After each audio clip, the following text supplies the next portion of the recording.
عمرے پہ گئے ہیں، روزے کی حالت میں یاد ہی نہیں رہا کہ کمرے میں بیوی کے سامنے کپڑے چینج کر لیے، اس سے وضو اور روزہ تو نہیں ٹوٹ جائے گا؟ کچھ بھی نہیں ٹوٹتا. یہ بھی بڑا مشہور ہے کہ جی احرام آپ نے جن کپڑوں میں احرام ہے انہی کپڑوں میں ہی کرنا ہے. احرام کا نام قطعاً یہ نہیں ہے کہ 2 چادریں جو آپ نے لی ہیں اسی میں آپ نے پورا کرنا ہے. آپ روزانہ 10 دفعہ احرام بدلیں احرام کی حالت میں، لیکن سلے ہوئے کپڑے نہیں پہن سکتے. ٹھیک ہے، کسی کو نائٹ فال ہو گیا، احتلام ہو گیا، اب وہ بیچارے وہ لوگ غسل خانے میں وہی چادر دھو رہے ہوتے ہیں کہ اسی چادر میں احرام کرنا ہے. یار آپ روزانہ ہر نماز کے ساتھ چادریں بدلیں، کوئی مسئلہ نہیں ہے.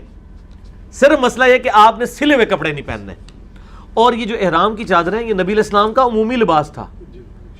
جیسے ہم کرتا شلوار پہنتے ہیں نا، آپ صلی اللہ علیہ وسلم کا عمومی لباس یہی تھا. اس لیے حدیث میں آتا ہے نا کہ نبی علیہ السلام نے ہاتھ بلند کیا حتیٰ کہ ہم نے بغلوں کی سفیدی دیکھی. کرتے میں تو بغلوں کی سفیدی نہیں نظر آتی. وہ بیسیکلی آپ صلی اللہ علیہ وسلم نے یوں چادر لی ہوتی تھی، جب آپ کسی کے لیے یوں دعا کرتے تھے نا تو بغلوں کی سفیدی.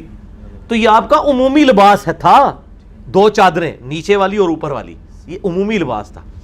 تو یہ لوگوں میں ویسے ہی مشہور ہے، کپڑے بدل لیے یا کسی بندے نے کپڑے بدل لیے تو اس کا وضو ٹوٹ گیا. کسی کے سامنے بدلے یا اکیلے میں بدلے.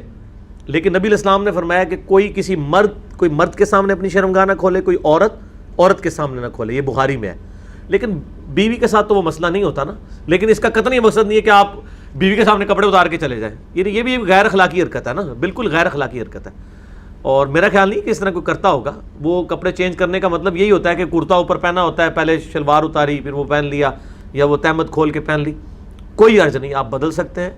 اور احرام بھی سفید لباس نہیں ہے، صرف آپ جو مرضی لباس احرام میں ہو. ٹھیک ہے، صرف پیلے رنگ کو آپ سے نے منع فرمایا ہے.